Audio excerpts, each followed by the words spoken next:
সখী,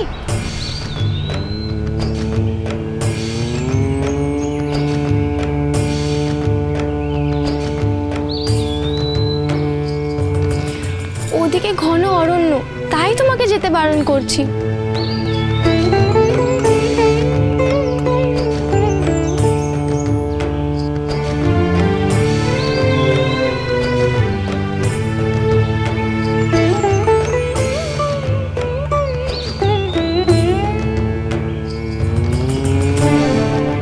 সখী,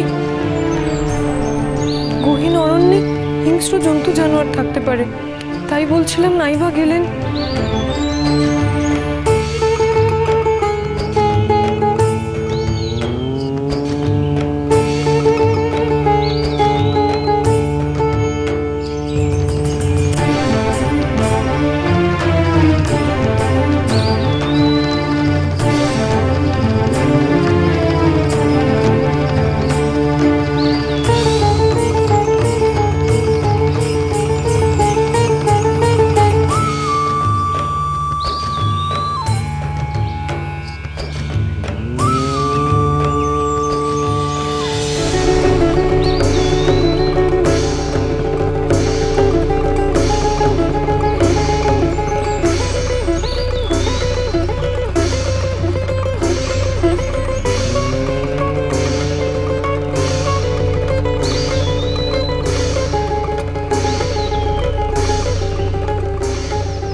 नारायण नारायण।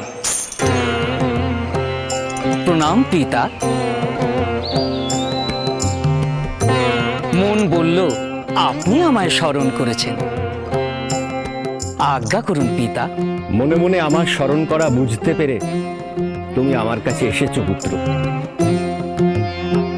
কিন্তু তোমার নিজের একটি কাজ তুমি বিস্মরণ হয়েছো। নারায়ণ নারায়ণ। নারদের প্রতি এ কি অভিযোগ পিতা? নারদের কোনো কাজের কথা বিস্মরণ হয়,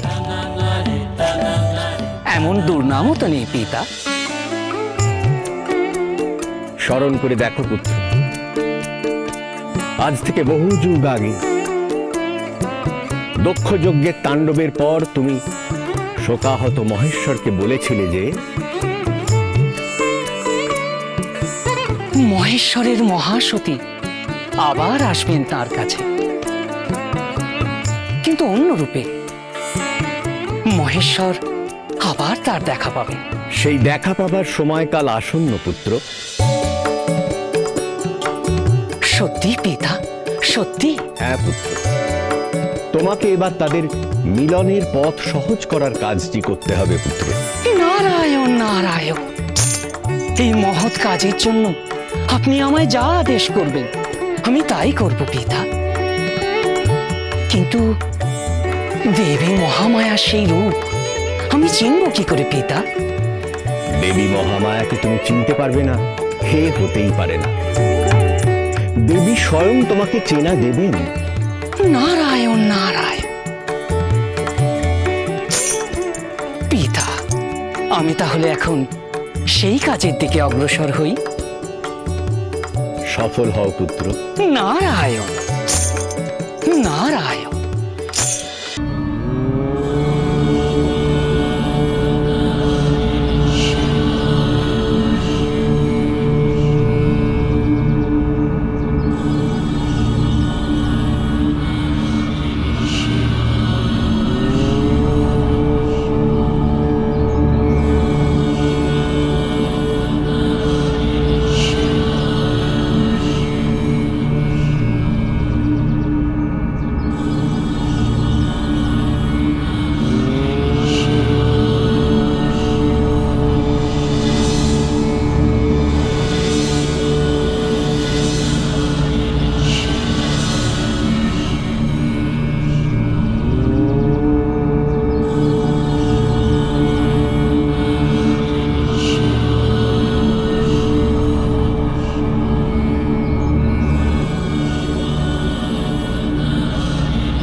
কি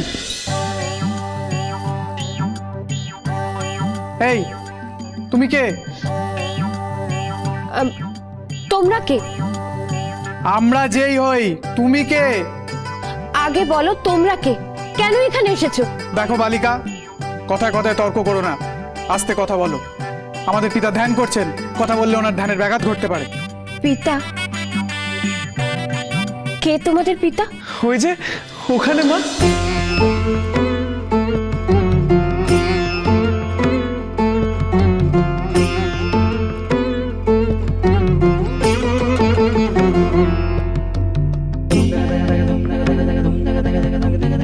ওখানে যিনি ধ্যানস্থ, তিনি তোমাদের পিতা? হ্যাঁ মা। পিতার ধ্যানের সময় বিরক্ত করো না তো, এখন এসো দেখি। এই শোনো, তোমাদের ওই অর্ধনগ্ন পিতাকে বিরক্ত করার সামান্যতম ইচ্ছেটুকু আমার নেই। আর বলছিলে না আমি কে? আমি হলাম হিমালয় রাজের কন্যা, গিরিরাজ কন্যা পার্বতী। আমি। তোমরা গিরিরাজের অতিথি, তোমরা আমারও অতিথি। আমি তো শুধুমাত্র জানতে এসেছিলাম তোমাদের এখানে কোনো অসুবিধা হচ্ছে কিনা। না মা, আমাদের কোনো অসুবিধা হচ্ছে না। শুনলে তো, আমাদের কোনো অসুবিধা হচ্ছে না। এবার এসো তো দেখি মেয়ে। আর শোনো, তুমি হিমালয় রাজের মেয়ে হতে পারো, কিন্তু তোমার এখানে আসবার কোনো দরকার নেই, বুঝলে? এসো এখন।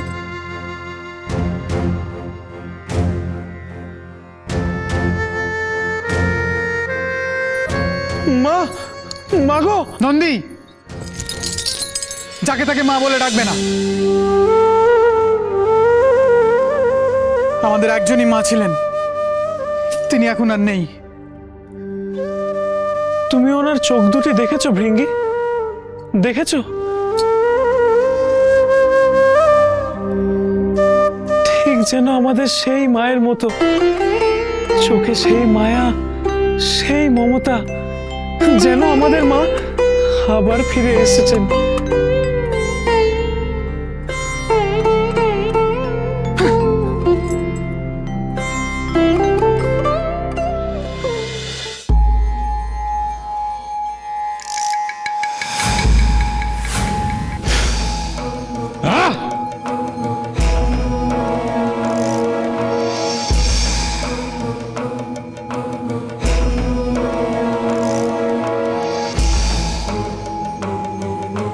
এত অস্থির কেন পৌত্র?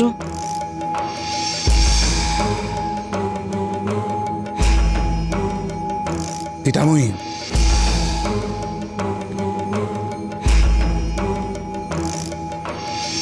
আমি একটা মস্ত ভুল করে ফেলেছি। বিষ্ণুদেবের কথার জালে জড়িয়ে সমস্ত দেবতাদের মুক্ত করে দিয়েছি। যা ঘটে গিয়েছে তা নিয়ে না ভেবে যা ঘটতে চলেছে তার জন্য প্রস্তুত হও প্রিয় তারকাসুর।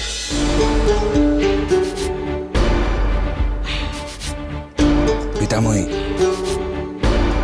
আপনি কি কোনো কিছু ইঙ্গিত করছেন? আমায় আজ্ঞা দিন। মুক্ত দেবতারা এখন কোথায়? তারা কি করছে ভাবার চেষ্টা করো। মুক্ত দেবতারা এখন স্বর্গচ্যুত, শক্তিহীন, অস্ত্রহীন। তারা এখন মণিহারা ফণির মতো। তোমার কি ধারণা অসুর কুলের থেকে বেশি বুদ্ধিমান এই দেবতারা চিরকাল মণিহারা হয়ে ঘুরে বেড়াবেন? শক্তি সঞ্চয় করে এরা নিজেদের হারানো মণি ফিরে পাওয়ার চেষ্টা করবে না? না, সতর্ক নজর রাখো তাদের উপর। এমন ভাবে তাদের দিকে তাকাও যাতে তারা তোমার চোখের দিকে তাকিয়ে কথা বলতে না পারে, ঠিক যেমন দাস তাদের প্রভুর দিকে চোখ নামিয়ে কথা বলে, ঠিক তেমনি।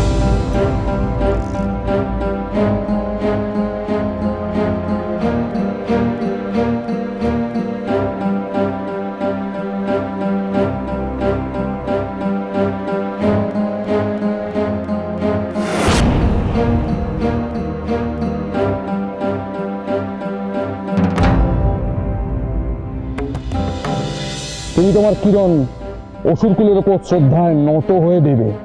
আর চন্দ্রদেব, তোমার জন্য তারকাসুরের আদেশ হলো তোমার জ্যোৎস্না যেন এ রাজ্যের কোনো গাছকে পীড়া না দেয়। আপনি সত্য বলেছেন পিতা, দেবী মহামায়া নিজেই আপনাকে চেনা দেবে। cholo, cholo, cholo, cholo, cholo, palta.